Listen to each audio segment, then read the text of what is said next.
ఇప్పటికీ 2 యుగాల ముందు జన్మించిన శ్రీరాముడిని గుర్తు చేసుకుంటున్నామంటే ఆయన గొప్పతనమేంటో తెలుస్తుంది కదా!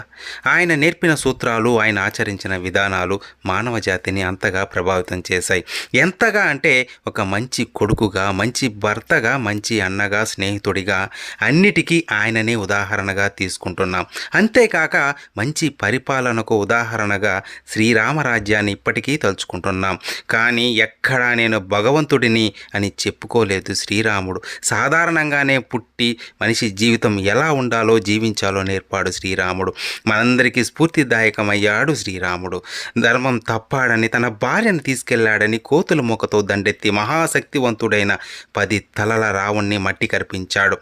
ఆయనే మనకి మార్గదర్శి, ఆయనే స్ఫూర్తి. అందుకే మన దేశంలో ప్రతి ఊరిలో, ప్రతి వీధిలో ఏమున్నా లేకున్నా శ్రీరామ మందిరం ఉంటుంది.